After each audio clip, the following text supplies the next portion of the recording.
Hello friends আজি आमार 6th class एटू आमी अलरेडी जिमान केटा टपिक डिस्कस करिसु आपुनी याते पढ़िब पारे जदि एतियालके हेबर देखा नाय মই आई बटनत प्लेलिस्ट दि दिम आपनालोके ताते जाय सिरियली गोटे केटा भिडिओ चाबो पारे आरो डिस्क्रिप्शनतो लिंक पाइ जाबो डिस्क्रिप्शनत व्हाट्सएपर लिंक थाकिबो ताते जॉइन करिब पारे। আজি आमार टपिक टू हल फ्रैक्शन।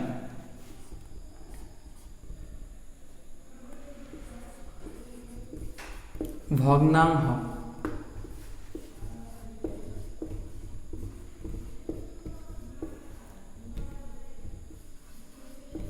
এতিয়া সব ফ্র্যাকশন ভগ্নাংশ চ্যাপ্টার 2 আমার টপিক খিনি ভালে কেটা দিয়া আছে অলপ দীঘল হ'ব যিমান সম্ভৱ আমি আজি শেষ কৰিম। এতিয়া ভগ্নাংশ শব্দটো যদি আমি ব্ৰেক কৰো ইয়াতে হ'ব ভগ্ন অংশ। কোনো এটা সম্পূৰ্ণ বস্তুৰ যদি আমি অলপ এটা পাৰ্ট এটা অংশ যদি লও তেনহলে হেতু আমাৰ কি হৈ যাব ভগ্নাংশ হৈ যাব। আমি প্ৰথমতে কনসেপ্ট খিনি চাও। ধৰা হল আমাৰ এটা ফুল বৃত্ত এটা আছে এই বৃত্তটোক আমি সমান সমান চাৰিটা ভাগত যদি ভাগ কৰো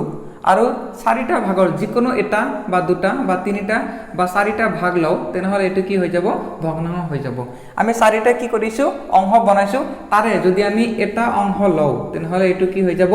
এটা অংশ লৈছো কাৰ পৰা টোটাল কেইটা আছিল 4 টোটাল যেটো অংশ থাকিব হেতু থাকিব তলত আৰু আমি কিমানটা লৈছো হেতু থাকিব ওপৰত।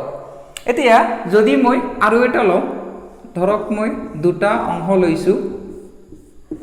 কেটা অংশ লৈছো দুটা অংশ লৈছো আৰু টোটাল কেটা অংশ আছিল টোটাল আমাৰ 4টা অংশ আছিল তেনহলে এটো কি হৈ যাব 2/4 হৈ যাব আৰু তিনিটা ললে 3/4 হ'ব 4টা ললে 4/4 হ'ব। যদি আমি 4টা অংশ লও আৰু টোটাল কিমানটা আছিল 4টা অংশ 4টা যদি লও তাৰ মানে আমি কি কৰিলু গোটেইখিনি লৈ ললো। এতিয়া গোটেইখিনি মানে কিমান আছিল টোটাল আমাৰ কেইটা বস্তু আছিল এটা বস্তু আছিল গতিকে আমি গোটেইখিনি বস্তুৰ গোটেইখিনি লৈছো মানে ফুল আমি কেইটা লৈছো এটা কমপ্লিট এটা বস্তু আমি লৈছো। নেক্সট আমি বেলেগ এটা উদাহৰণ যদি লওঁ এটা আয়তাকাৰ বস্তু আছে ৰেক্টেঙ্গুলাৰ শেপ এটা আছে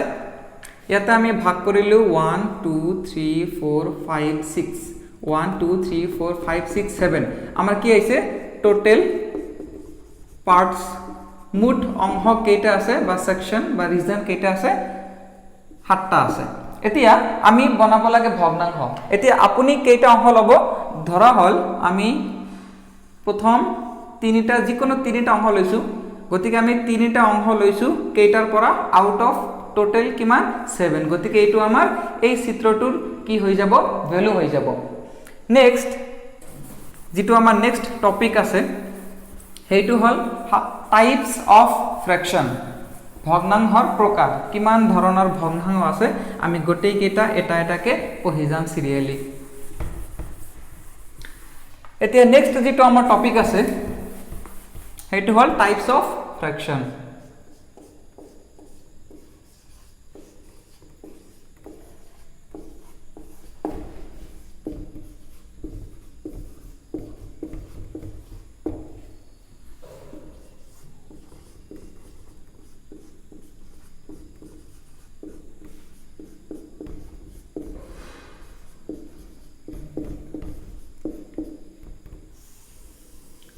তাৰ আগতে আমি এটা কথা জানি থাও যিকোনো এটা ভগ্নাংশত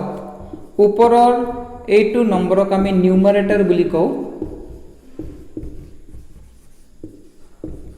আৰু এইটোক আমি ডিনোমিনেটৰ বুলি কও।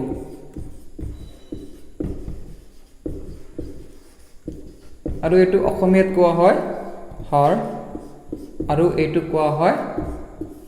লব। এইখিনি আমি জানি লও। এতিয়া আমি ভগ্নাংশৰ প্ৰকাৰ কেইটা ডিসকাস কৰিম। প্ৰথমতে আমি লও প্ৰপাৰ এন্ড ইম্প্ৰপাৰ ফ্ৰ্যাকশন।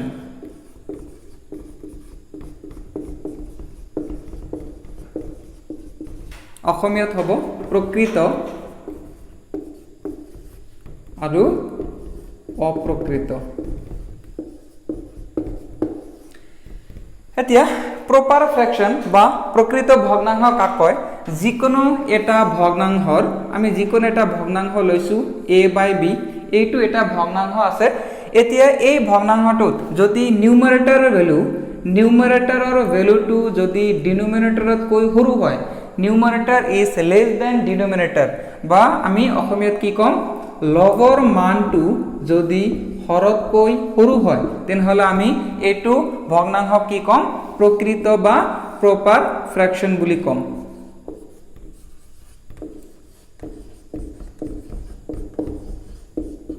আৰু এবাৰ কৈছো যে যিকোনো এটা ভগ্নাংশত যদি ওপৰৰ ভ্যালুটো তলৰ ভ্যালুটোতকৈ সৰু হয় তেনহলে আমি এইটো কি কম প্ৰকৃত ভগ্নাংশ বা ইম্প্ৰপাৰ ফ্ৰেকশন এতিয়া আমি যদি উদাহৰণ লওঁ এইটো আপুনি চাব পাৰে এইটো ফ্ৰেকশন যি আছে এইটো ফ্ৰেকশনক ওপৰৰ যেটো ভ্যালু আছে 3 এইটো কি 4 কৈ সৰু হয় 3 ইজ লেছ দেন 4 গতিকে নিউমাৰেটৰটো কি হল আমাৰ ডিনোমিনেটৰতকৈ সৰু হল গতিকে এইটো আমাৰ কি হ'ব এটা প্ৰকৃত ভগ্নাংশ হৈ যাব আমি বেলেগ এটা যদি एग्जांपल লও 1/2 3/7 5/10 17/31 আপুনি যিমান ধৰণৰ এনেকুৱা ভগ্নাংশ লব পাৰে ওপৰৰ ভ্যালুটো তলৰ ভ্যালুতকৈ যদি সৰু হয় তেনহলে এই সকলোবোৰ ভগ্নাংশক আমি কি কম প্ৰকৃত বা প্ৰপাৰ ফ্ৰেকশন বুলি কম এতিয়া নেক্সট যেটো আমাৰ আছে ইম্প্ৰপাৰ ফ্ৰেকশনটো কি হৈ যাব ইয়াৰ উল্টা হৈ যাব ইম্প্ৰপাৰ ফ্ৰেকশন কি হ'ব নিউমাৰেটৰটো এইবাৰ যদি আমি অপ্ৰকৃত ভগ্নাংশ চাও নিউমাৰেটৰটো ডিনোমিনেটৰতকৈ কি হ'ব ডাঙৰ হ'ব লগৰ ভ্যালুটো ডাঙৰ হ'ব এতিয়া ওপৰৰ ভ্যালুটো তলৰ ভ্যালুতকৈ কি হ'ব বেছি হৈ যাব এতিয়া আমি যদি एग्जांपल লও উদাহৰণ কেইটামান লও এতিয়া যিকোনো এটা ভগ্নাংশ লওক ওপৰৰ ভ্যালুটো কি হ'ব ডাঙৰ হ'ব তলৰ ভ্যালুতকৈ তলৰ মানটো কম হ'ব ওপৰটো ডাঙৰ হৈ যাব এতিয়া চাওক এইটো ভগ্নাংশ 5/4 5 to 4 তকৈ কি হয় ডাঙৰ হয় গতিকে আমাৰ লগ হৰতকৈ ডাঙৰ হলে এইবোৰ ভগ্নাংশ কি কও আমি অপ্ৰকৃত ভগ্নাংশ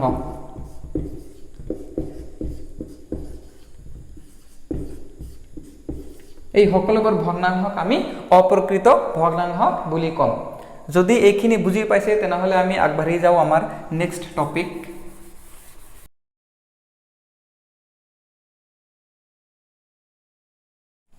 আমাৰ নেক্সট যেটো টপিক হেতু হল ইকুইভ্যালেন্ট ফ্ৰ্যাকশন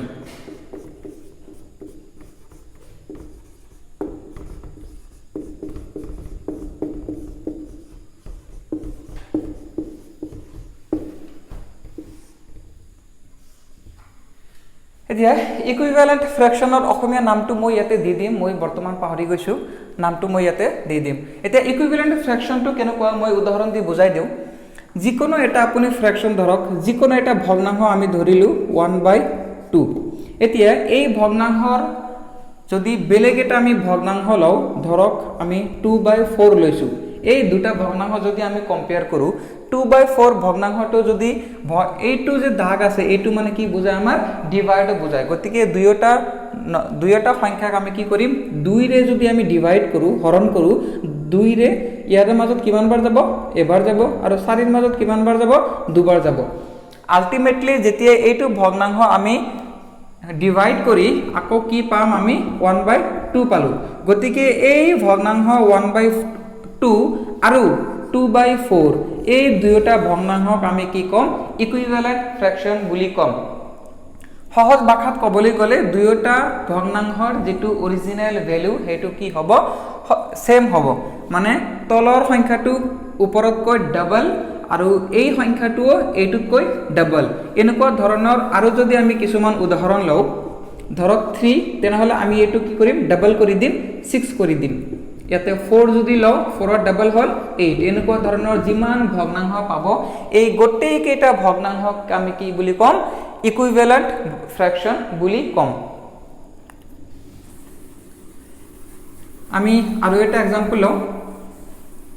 ধৰক আমাৰ এবাৰ এটা एग्जांपल আছে 5/7 এতিয়া চাও ইকুইভ্যালেন্ট ফ্ৰ্যাকশনটো আমি আৰু এক প্ৰকাৰে আনিব পাৰি যিকোনো এটা সংখ্যা দি ওপৰৰ আৰু তলৰ দুয়োটা সংখ্যাক যদি পূৰণ কৰা হয় তেনহলে আমি যিমানবোৰ ভগ্নাংশ পাই যাম গটেকিটা ভগ্নাংশক ইকুইভ্যালেন্ট ফ্ৰ্যাকশন বুলি কম এতিয়া 5 ক যদি আমি 2 ৰে পূৰণ কৰো তেনহলে আমি কি কৰিম তলৰ যেটো সংখ্যা থাকিব এইটোক আমি কি কৰিম 2 ৰে পূৰণ কৰিম গতিকে নতুন সংখ্যাটো কি হৈ যাব ভগ্নাংশটো 10/14 এইটো ভগ্নাংশ আৰু এইটো ভগ্নাংশক আমি কি কম ইকুইভ্যালেন্ট ফ্র্যাকশন বুলি কম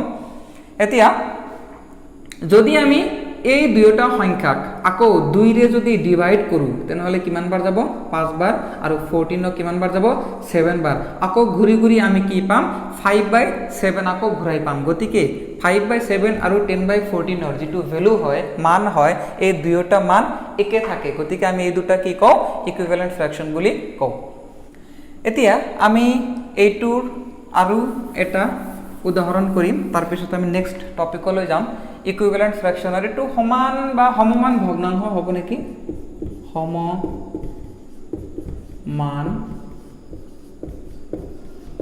ভগ্নাংশ এতিয়া ইকুইভ্যালেন্ট ফ্ৰ্যাকশনৰ আমি আৰু এটা প্ৰপাৰ এক্সাম্পল লম যিকোনো এটা এক্সাম্পল লৈছো আমি 2/3 যদি আমাৰ এই ভগ্নাংশৰ ইকুইভ্যালেন্ট ফ্ৰ্যাকশন বা সমমান ভগ্নাংশ উলিয়াব লাগে তেনহলে আমি কি কৰিম প্ৰথমতে দুইটা সংখ্যা কি কৰিম 2 প্ৰথমতে 1 দি ইনটু কৰি দিও মাল্টিপ্লাই কৰি দিও এটো কি হৈ যাব 2/3 আমি যিকোনো এটা সংখ্যা দি পূৰণ কৰিব পাৰো কিন্তু শৰ্তটো হল ওপৰত যেটো সংখ্যা থাকিব তলতো সেই সমান সেম সংখ্যাটো আমাৰ দিব লাগিব 2 দি যদি ইনটু কৰি দিও মাল্টিপ্লাই কৰি দিও তেনহলে 4/6 হৈ যাব ইনটু যদি 3 দি পূৰণ কৰি দিও তেনহলে 2 3 যা কিমান হ'ব 6 আৰু 3 3 যা কিমান হৈ যাব 9 এনেকৈ আপুনি 4 ইনটু কৰিলে বেলেগ এটা পাব 5 ইনটু কৰিলে বেলেগ এটা পাব আৰু যিমান ইনটু কৰি যাব যিমান পূৰণ কৰি যাব আপুনি বেলেগ বেলেগ ভগ্নাংশ পাই যাব আৰু এই গোটেই কেইটা ভগ্নাংশক আমি কি কম ইকুইভ্যালেন্ট ফ্ৰ্যাকশন বা সমমান ভগ্নাংশ বুলি কম এতিয়া এইখিনিৰ পিছত আমি নেক্সট টপিকলৈ যাম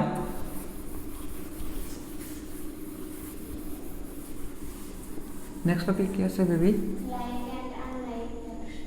এতিয়া আমাৰ নেক্সট টপিকটো হল লাইক এন্ড আনলাইক ফ্ৰ্যাকশন তাৰ অসমীয়াত হ'ব সদৃশ আৰু অসদৃশ ভগ্নাংশ এইটো কনসেপ্ট একেবাৰে ইজি এতিয়া সদৃশ ভগ্নাংশ আমি কাক কম যিকোনো দুটা যদি ভগ্নাংশ লোৱা যায় আৰু দুয়োটা ভগ্নাংশৰে তলৰ দুটা হৰ দুটা ডিনোমিনেটৰ দুটা যদি সেম থাকে ইকুৱেল থাকে আৰু ওপৰৰ নাম্বাৰ যিকোনো থাকিব পাৰে তেনহলে এনেকুৱা আমি ভগ্নাংশ কি কৈ যাম এনেকুৱা ভগ্নাংশ আমি সদৃশ ভগ্নাংশ বুলি কম আৰু যদি এক্সাম্পল লোৱা যাওক মেইন আমাৰ শৰ্তটো হল সদৃশ হবলৈ তলৰ যিমান সংখ্যাবোৰ থাকিব গোটেই কেইটা সংখ্যা কি হ'ব লাগিব সমান সমান হ'ব লাগিব all the denominators should be same or equal এতিয়া আৰু এটা আমি 7 লৈ যাও ইয়াতে 5 লও ইয়াতে 7 লৈ 10 লৈ লও এই গোটেই কেইটা ভগ্নাংশক আমি কি কম সদৃশ ভগ্নাংশ বুলি কম আৰু নেক্সট আমাৰ টপিকটো হল অসদৃশ ভগ্নাংশ কি হ'ব যদি ডিনোমিনেটৰ কেইটা হৰ কেইটা তলৰ সংখ্যা কেইটা যদি বেলেগ বেলেগ থাকে তেনহলে আমি কি কম অসদৃশ ভগ্নাংশ বুলি কম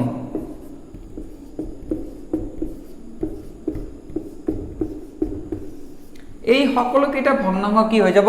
অসদৃশ ভগ্নাংশ কাৰণ তলৰ যি কেইটা হৰ আছে ডিনোমিনেটৰ আছে এই সংখ্যা কেইটাৰ মান একে নহয় বেলেগ বেলেগ সংখ্যা লৈছো গতিকে এই গোটেই কেইটা সংখ্যা ভগ্নাংশক আমি কি কম অসদৃশ ভগ্নাংশ বুলি কম এতিয়া আমাৰ যেটো নেক্সট টপিক আছে ভগ্নাংশৰ হেতু হল কম্পাৰিজন অফ টু ফ্ৰ্যাকশনস দুটা ভগ্নাংশৰ তুলনা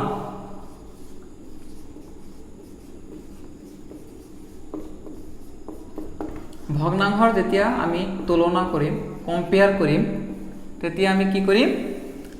দুটা ভগ্নাংশ যদি দিয়া থাকে তাৰ কোনটো সৰু কোনটো ডাঙৰ আমি হেতু বিচাৰি উলিয়াব লাগে আৰু কম্পিটিটিভ এক্সামবোৰ আৰু আমাৰ টেটতো কি হ'ব বেছি সংখ্যক কোশ্চেন আপোনাৰ তুলনা কৰাৰ পৰা আহি যাব কোশ্চেন থাকিব পাৰে ফাইন্ড দা লিষ্ট ফ্ৰ্যাকশন আটাইতকৈ সৰু ভগ্নাংশটো উলিওৱা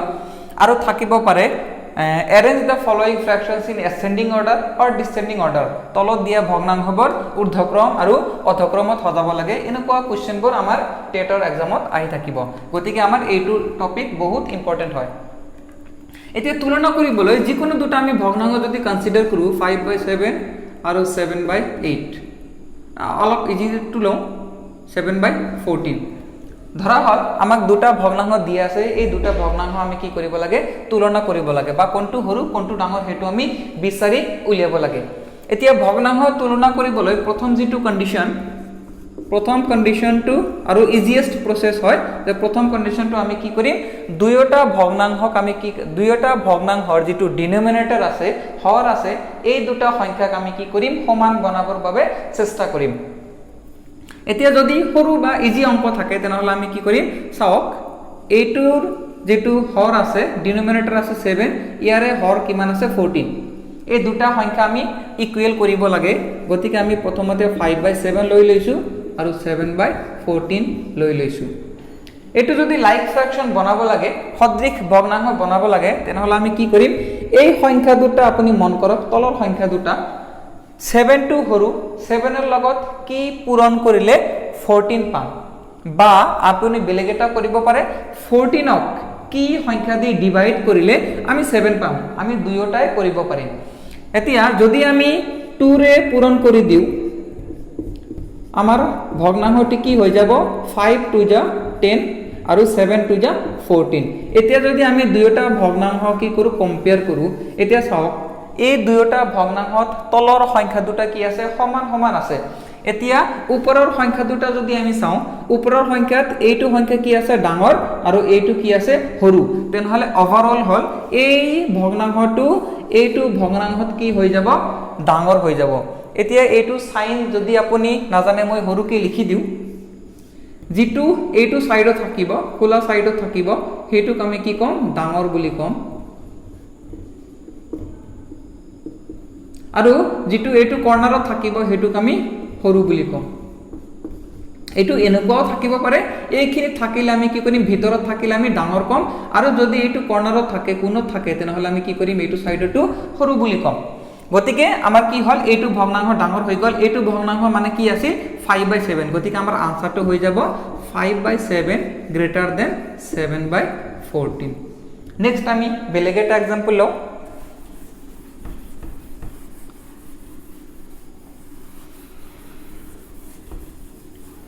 এতিয়া আমি এনেকুৱা এটা এক্সাম্পল লৈছো 3/4,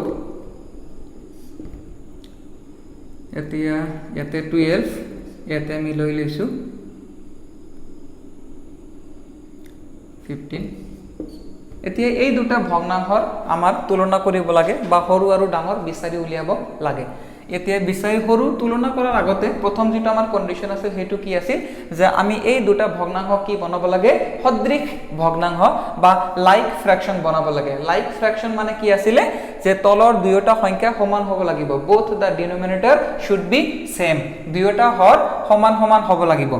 এতিয়া আমি প্ৰথম যেটো কাম কৰিম, আমি দুয়োটা প্ৰসেসতে কৰিম। এতিয়া প্ৰথমটো হল যেটো সৰু আছে হেইটোৰ লগত কোনো সংখ্যা পূৰণ কৰিলে ডাঙৰ সংখ্যাটো পাম নে নাই। এতিয়া আমি জানো 4 ৰ লগত যদি আমি 3 ইনটু কৰি দিও তেনেহলে আমি কি পাম, 12 পাম। 3/4 আছিল ভগ্নাংশটো, 4 ৰ লগত আমি কি পূৰণ কৰিম যাতে আমি 12 পাও, 4 ৰ লগত 3 পূৰণ কৰিম। যদি তলত 3 দি পূৰণ কৰো তেনেহলে কি কৰিব লাগিব, ওপৰৰ সংখ্যাটো 3 ৰে মাল্টিপ্লাই কৰিব লাগিব। গতিকে নতুন আমাৰ ভগ্নাংশটো কি হৈ যাব, 3 3 যা 9 আৰু 4 3 যা 12, এইটো আমাৰ নতুন ভগ্নাংশ হৈ যাব। আৰু বেলেগ এটা কি দিয়া আছিল 15/12। এতিয়া এই দুয়োটা ভগ্নাংশ আমাৰ সদৃশ ভগ্নাংশ হৈছে। গতিকে যেহেতু তলৰ দুটা কি হৈছে এবাৰ সমান সমান হৈছে, আমি ওপৰৰ দুটা চেক কৰিম কোনটো ডাঙৰ। ওপৰৰ দুটা সংখ্যা চেক কৰিলে আমি গম পাম যে 15 সংখ্যাটো 9তকৈ ডাঙৰ, গতিকে এই ভগ্নাংশটো কি হৈ যাব, ডাঙৰ হৈ যাব। আৰু ডাঙৰ হলে কি হ'ব, এইখিনিত থাকিব, মাজত থাকিব, আৰু যেটো সৰু হেটো আমাৰ কি থাকিব, এইটো সাইডত থাকিব, লেফট সাইডত থাকি যাব। গতিকে এইটো আমাৰ হল। এই সেম কোৱেশ্চনটো আমি পূৰণ নকৰাকে হৰণ কৰিও কৰিব পাৰি, কেনেকে হেতু চাওক। এটা আছিল 3/4, এটা আছিল 15/12। সৰু সংখ্যাৰ লগত পূৰণ কৰিলে আমি ডাঙৰ সংখ্যা পাম আৰু ডাঙৰ সংখ্যাক হৰণ কৰিলে আমি সৰু সংখ্যা পাম এতিয়া চাওক আমি প্ৰথমতে এইটোক পূৰণ কৰি এইটো বনাইছিলো এতিয়া আমি এইটোক কেনেকৈ এইটো বনাব পাৰো এতিয়া এই তলৰ সংখ্যাটো যে আছে 12 এই 12 সংখ্যাটোক কোনটো সংখ্যাৰে হৰণ কৰিলে ডিভাইড কৰিলে আমি 4 পাম আমি জানো যে 12 ক যদি আমি 3 ৰে হৰণ দিও আৰু তলত হৰণ দিলে ওপৰতো সেম সংখ্যা হৰণ দিব লাগিব এতিয়া 12 ক 3 ৰে যদি হৰণ দিও কিমান বাৰ যাব 4 বাৰ যাব আৰু 15 ক 3 ৰে যদি হৰণ কৰা হয় কিমান বাৰ যাব 5 বাৰ যাব এতিয়া চাওক আমাৰ দুয়োটা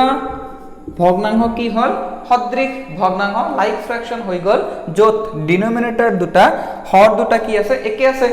গতিকে এই দুটা যদি একে থাকে তেনহলে আমি ওপৰৰ দুটা চাম ওপৰৰ দুটা কোনটো ডাঙৰ 5 টো ডাঙৰ গতিকে আমাৰ কি হৈ যাব এইটো ভগ্নাংশ আমাৰ ডাঙৰ হৈ যাব এইটো মানে কি আছে 15/12 গতিকে এই ভগ্নাংশ 15/12 টো কি হৈ যাব আমাৰ ডাঙৰ হৈ যাব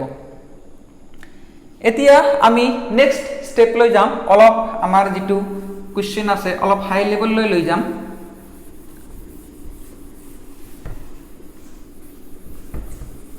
আমি আগত যিকেটা ভগ্নাংশ লৈছো হেকেটাত এটা সংখ্যাক কিবা সংখ্যাৰে পূৰণ কৰিলে আমি আনটো সংখ্যাৰ লগত কি কৰিব পাৰিছো সমান বনাব পাৰিছো যদি এনেকুৱা কিছুমান সংখ্যা থাকে যেটো পূৰণ কৰিলে ওপৰটোৰ লগত নিমিলে এতিয়া এই দুটা ভগ্নাংশ মন কৰক এই দুয়োটা ভগ্নাংশক এইটাৰ লগত আপুনি যদি কিবা পূৰণ কৰে তেনহলে 12 পাবনে নিশ্চয় নাপায় 12 ক যদি কিবা সংখ্যাৰে হৰণ কৰে তেনহলে 8 পাবনে হেতু আমি পোৱাটো সম্ভৱ নহয় গতিকে আমি কি কৰিম নেক্সট যদি এনেকুৱা সংখ্যা থাকে তেনহলে আমি এই দুটাৰ যেটো কি আছে ডিনোমিনেটৰ আছে হৰ আছে এই দুটা আমি কেনেকৈ সমান বনাব পাৰো হেতু লৈ আমি যাম এই দুটা কৰাৰ কাৰণে আমাৰ এটা নতুন এটা কনসেপ্ট লাগিব হেতু হল এলসিএম আৰু এইটো হল আমাৰ কি জেনাৰেল যেটো আমি স্কুলত পঢ়ি আহিছো হেতু সিস্টেম আৰু এলসিএম নলোৱাকে আমি এইটো কৰিব পাৰো হেতু আমি পিছত চাম প্ৰথমতে এলসিএম উলিয়াই কেনেকৈ কৰে হেতু আমি প্ৰথমতে চাই লওঁ এতিয়া এলসিএম উলিওৱাটো মই অলৰেডি আগৰ ক্লাছসমূহত পঢ়াইছো যেতিয়া আপোনালোকে চোৱা নাই আগৰ ক্লাছ কেইটা চাই লব তাতে এলসিএম এইচএফ উৎপাদক গুণিতক সকলোবোৰ বস্তু বিস্তৃতভাৱে তাতে আলোচনা কৰা আছে আপুনি হেতু ভিডিও চাই লব তাৰ পিছত এইটো ভিডিও লাগিলে আকৌ এবাৰ চাব আপোনাৰ সম্পূৰ্ণ ক্লিয়াৰ হৈ যাব এতিয়া এলসিএম উলিওৱা কেনেকৈ উলিয়াম আমাৰ 8 আৰু 12 আছে এই দুটাক আমি হৰণ দিম কি দি 2 ৰে হৰণ কৰিব পাৰি 4 বাৰ আৰু 6 টাইমছ যায় ইয়াতে আকৌ 2 ৰে হৰণ কৰক 2 টাইমছ যাব 3 টাইমছ যাব এই দুটা যদি কি হয় আমাৰ মৌলিক সংখ্যা হয় মৌলিক সংখ্যা কি আছিল আমাৰ যদি উৎপাদক মাত্ৰ দুটা হয় তেনহলে আমি কি কম মৌলিক সংখ্যা কম আৰু যদি এই দুটা মৌলিক সংখ্যা হয় তেনহলে আমাৰ হৰণ আৰু কৰিব নালাগে এইখিনিলে হৰণ হৈ যাব এতিয়া এলসিএম টো কি হ'ব এইটো সাইডত যিমান কেইটা আমাৰ কি হল উৎপাদক হৈছে এই গটি কেইটা আমি কি কৰিম পূৰণ কৰিম 2 into 2 into 2 into 3 কিমান হৈ গল এইখিনি 2 into 2 4 4 2 যা 8 8 3 যা 24 হৈ গল এলসিএম এতিয়া এইটো প্ৰসেস ফলো নকৰাকে আমি এলসিএম কেনেকৈ উলিয়াব পাৰি হেতুৰ বিষয়ে আমি শৰ্টকাট এটা ডিসকাশন প্ৰিভিয়াস ক্লাছত অলৰেডি হৈছে তথাপি মই আৰু এবাৰ সৰুকে ৰিপিট কৰি দিও আমি কি কৰিম যদি এলসিএম উলিয়াব লাগে আমি প্ৰথমতে এই দুটা সংখ্যাৰ যেটো সংখ্যা ডাঙৰ আছে এই ডাঙৰ সংখ্যাটো যাম এই দুটা যদি তুলনা কৰা হয় কোনটো ডাঙৰ 12 সংখ্যাটো ডাঙৰ এতিয়া এইটো এলসিএম হবনে এইটো এলসিএম কেতিয়া হ'ব যেতিয়া বেলেগ যেটো সংখ্যা আছে এইটো সংখ্যাৰে এইটুক যদি হৰণ কৰা যায় তেনহলে এই সংখ্যাটো কি হৈ যাব এলসিএম হৈ যাব ইয়াতে 12 সংখ্যাটো 8 ৰে হৰণ কৰিব পাৰিনে কমপ্লিটলি সম্পূৰ্ণভাৱে হৰণ কৰিব পাৰিনে নোৱাৰি কাৰণ ইয়াতে কি হ'ব এবাৰ যায় 4 বাকি থাকিব গতিকে আমি কি কৰিম 12 ৰ 2 টাইমছ লম 2 গুণ লম কিমান হ'ব 24 আল চাওকচোন 8 দি এইবাৰ এইটো হৰণ যাবনে আমি জানো 8 যদি 3 লগত পূৰণ কৰা হয় 8 3 যা কিমান হয় 24 হৈ যায় গতিকে 24 আমাৰ এলসিএম হৈ যাব গতিকে ইমানখিনি ক্যালকুলেশন আমি কৰিব নালাগে কাৰণ আমাৰ কম্পিটিটিভ এক্সামবোৰত টাইমৰ এটা তাৎপৰ্য থাকে টাইম যিমান সোনকালে আমি কৰিব পাৰি হিমানে আমাৰ কাৰণে ভাল কাৰণ কোৱেশ্চনবোৰত অনলি 1 মাৰ্ক থাকিব তাতে যিমান সম্ভৱ আপুনি 20 ৰ পৰা 30 সেকেন্ডৰ ভিতৰত কোৱেশ্চন কেইটা সম্পূৰ্ণ কৰিব পাৰিলেহে আপোনাৰ টাইমটো শৰ্ট নপৰে গতিকে আমি চেষ্টা কৰিম যিমান সোনকালে আমি ক্যালকুলেশন খিনি কৰিব পাৰো হিমান সোনকালে আমি কৰি যাম যদি এলচিএম যদি 24 হয় তেনেহলে আমি কি কৰিম দুয়োটা সংখ্যাক আমি 24 কৰিবলৈ চেষ্টা কৰিম কিহেৰে পূৰণ কৰি এতিয়া 5/8 আছিল আমাৰ যদি 24 টো পাব লাগে 8 ৰ লগত কি পূৰণ কৰিম 8 ৰ লগত যদি 3 পূৰণ কৰা হয় 3 মাল্টিপ্লাই কৰা হয় তেতিয়াহলে কিমান পাম 8 3 যা 24 আকৌ 7/12 ৰ লগত কি পূৰণ কৰিব লাগিব 12 ৰ লগত কি পূৰণ কৰিলে 24 পাম 2 পূৰণ কৰিলে আমি 24 পাই যাম গতিকে নেক্সট আমাৰ নতুন ভগ্নাংশ কি হল 24/15 আৰু আছে আমাৰ 14/24 এতিয়া চাওক এই দুটা ভগ্নাংশ কি হৈছে আমাৰ সদৃশ ভগ্নাংশ লাইক ফ্ৰেকশন হৈছে মানে ডিনোমিনেটৰ দুটা হৰ দুটা কি আছে একে আছে গতিকে লাইক ফ্ৰেকশন হৈছে তলৰ দুটা যদি সমান সমান হয় আমি চেক কৰিম ওপৰৰ দুটা কোনটো ডাঙৰ 15 ডাঙৰ গতিকে এই ভগ্নাংশটি কি হৈ যাব ডাঙৰ হৈ যাব গতিকে আমাৰ আনসাৰ কি হ'ব এইটো মানে আছিল এইটো ভগ্নাংশতকৈ আমাৰ ডাঙৰ হৈ যাব এইটো হল আমাৰ ফাইনাল আনসাৰ এতিয়া আমি নেক্সট আৰু এটা যেতিয়া আমি ঊৰ্ধ্বক্ৰম আৰু অধক্ৰমত সজোৱাটো সেইখিনিলৈ যাম তেতিয়া আমি বহুত কেইটা লম আৰু বহুত এক্সাম্পল লম আমি এতিয়া এই সৰু ভগ্নাংশৰ আমি বেলেগ এটা প্ৰকাৰ চাম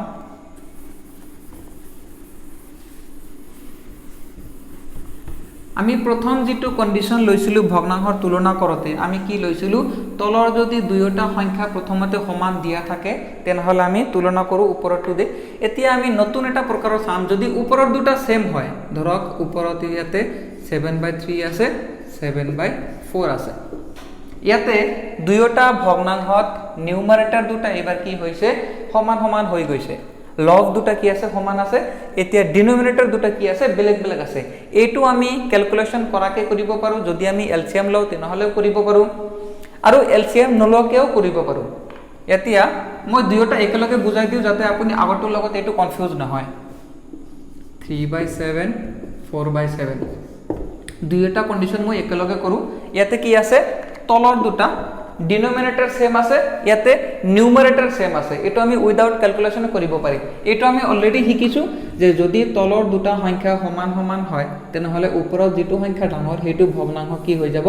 ডাঙৰ হৈ যাব এতিয়া নিউমাৰেটৰ সেম থাকিলে কি হ'ব চাও ওপৰৰ দুয়োটা সংখ্যা সমান আছে তেনেহলে তলত যেটো সৰু হেতু আমাৰ কি হৈ যাব ডাঙৰ হৈ যাব এটো এটা ডিফাৰেন্স যে যদি ডিনোমিনেটৰ সেম থাকে নিউমাৰেটৰ যেটো ডাঙৰ হেতু ভগ্নাংশ কি হৈ যায় আমাৰ ডাঙৰ হৈ যায় আৰু ইয়াতে যদি নিউমাৰেটৰ সেম থাকে ওপৰৰ সংখ্যা দুটা সমান থাকে তেনেহলে তলৰ সংখ্যা দুটা যদি আমি চাও তলত যেটো সংখ্যা সৰু থাকিব সেই ভগ্নাংশটো কি হৈ যাব ডাঙৰ হৈ যাব ইয়াৰ কাৰণটো যদি আমি চাও যে এইটো হয় কিয় এতিয়া চাওক 3 ৰে এটা সংখ্যাক ডিভাইড কৰিছো আৰু 4 ৰেও ডিভাইড কৰিছো কোনটো সংখ্যা দি ডিভাইড কৰিলে বেছি সংখ্যক বাৰ আমি হৰণ কৰিব পাৰি 3 দি যদি ইয়াক আমি হৰণ কৰো 7 আউট অফ 3 3 দি ইয়াক যদি হৰণ কৰো কিমান বাৰ যাব দুই বাৰ যায় 1 কি হ'ব আমাৰ বাকি থাকিব আৰু 4 দি যদি ডিভাইড কৰা যায় 4 দি যদি আমি ডিভাইড কৰো কেইবাৰ যাব এবাৰ যাব আৰু 3 বাকি থাকিব ইয়াতে কিমান বাৰ গল দুবাৰ গল ইয়াতে কিমান বাৰ গল এবাৰ গল গতিকে এই সংখ্যাটো কি হৈ যাব আমাৰ ডাঙৰ হৈ যাব আশা কৰিছো নিশ্চয় বুজিছে আপোনালোকে কিছুমান কোশ্চেন উলিয়াই আপোনালোকে নিজে চেষ্টা কৰিব সৰু আৰু ডাঙৰ উলিয়াবলৈ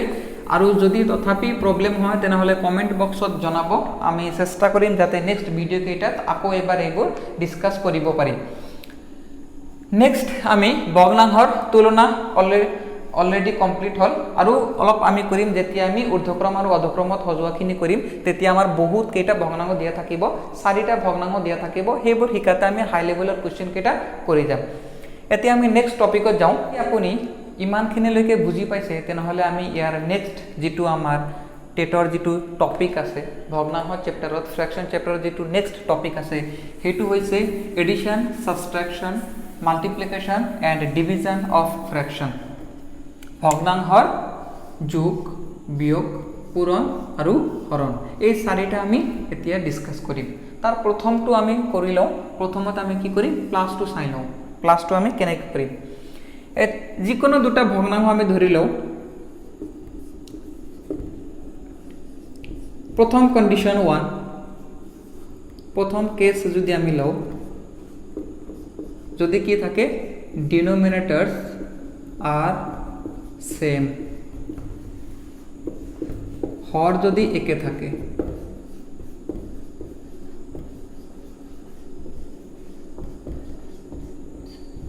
প্রথম কন্ডিশনটো হল যদি ডিনোমিনেটরস দুয়োটা একে থাকে বা তিনিটা বা যিমানকেইটা থাকক, যদি ডিনোমিনেটর একে থাকে হর একে থাকে, তেনেহ'লে আমি কেনেকৈ কৰিম, ডিনোমিনেটৰ বেলেগ থাকিলে কেনেকৈ কৰিম, গোটেইকেইটা আমি একফালৰ পৰা কৰি যাম। প্ৰথমতে আমি এই দুটা চাই লওঁ। ইয়াতে চাওক দুয়োটা ডিনোমিনেটৰ কি আছে, আমাৰ ইকুৱেল আছে, গতিকে এই দুয়োটাৰ কি হ'ব, এলচিয়াম আমাৰ কি হৈ যাব, 6 হৈ যাব যদি সেম থাকে। এলচিয়ামলৈ আমি পিছত যাম। প্ৰথম কথা হ'ল যদি দুয়োটা সংখ্যা, তলৰ দুয়োটা সংখ্যা একে থাকে তেনেহ'লে আমি কি লিখিম, তলত সেই সংখ্যাটোৱে আমি লিখি দিম। তাৰপিছত নেক্সট হ'ল তলৰ দুয়োটা সমান সমান থাকিলে ওপৰত যি সংখ্যা আছে সেই দুটা কি থাকিব, এজ ইট ইজ থাকিব, সেম থাকিব। এই দুটা সংখ্যাৰ মাজত যিটো সাইন আছে, সাইনটো কি আছে, প্লাস, আমি জাস্ট ইয়াতে কি কৰিম, প্লাসটো বহাই দিম। গতিকে আমাৰ আনসাৰটো কি হৈ যাব, 8/6। এতিয়া নেক্সট হল আমাৰ মাইনাসটো যদি কৰোঁ, 5/6 প্লাস মাইনাস 6/3। প্রথম আমি চাব কি লাগে যে সদৃশ হয় নে নহয়। যদি সদৃশ হয় তেনেহ'লে আমি এনেকৈ কৰি যাম যে তলৰ দুয়োটা সংখ্যা সমান থাকিলে আমি সেই সংখ্যাটো লিখি যাম, তাৰপিছত ওপৰৰ দুয়োটা সংখ্যা সেম টু সেম আমি লিখি যাম, আৰু সাইন মাইনাস আছে আমি ইয়াতে কি দিম, মাইনাস দি দিম। এতিয়া 5ৰ পৰা 3 যদি মাইনাস কৰা হয় কি হয়, 2 হয়, 6 হয়। আৰু এটা কথা মনত ৰাখিবলগীয়া আছে যে যিকোনো ভগ্নাংশক যদি আমি দুয়োটা সংখ্যাক ডিভাইড কৰিব পাৰি, পূৰণ কৰিব পাৰি, তেনেহ'লে আমি পূৰণ কৰিব লাগিব। সেইটোক কোৱা হয় লোৱেষ্ট ফৰ্ম। একেবাৰে যিমান সৰুলৈকে আমি ডিভাইড কৰিব পাৰি, যদি কৰিব পৰা যায় তেনেহ'লে আমি কৰিবই লাগিব। এইটো হ'ল মেথামেটিক্সৰ এটা ৰুল বুলি ক'ব পাৰি। দুয়োটা সংখ্যা চাওক, দুয়োটা সংখ্যাক আমি কি কৰিব পাৰি, 2ৰে হৰণ কৰিব পাৰি। গতিকে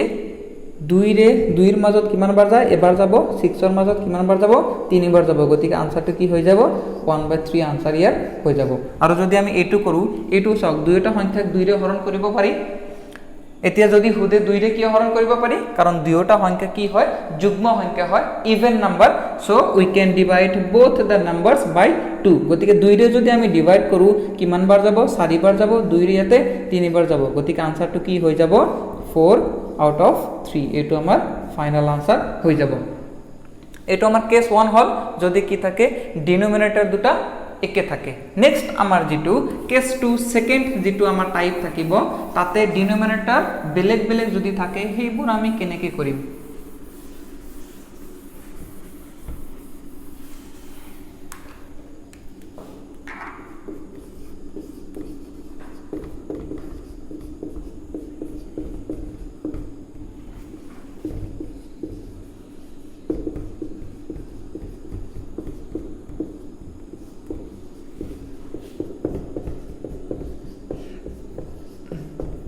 হৰ বেলেগ বেলেগ যদি থাকে তেনেহ'লে আমি কি কৰিম, কেনেকৈ ভগ্নাংশকেইটা আমি কি কৰিম, প্লাস আৰু মাইনাস কৰিম। প্লাস আৰু মাইনাস শেষ হোৱাৰ পিছত আমি ইনটু আৰু ডিভিজন এই দুয়োটা পূৰণ হৰণ আমি ডিসকাস কৰিম। যিকোনো দুয়োটা এক্সাম্পল আমি লৈ লওঁ।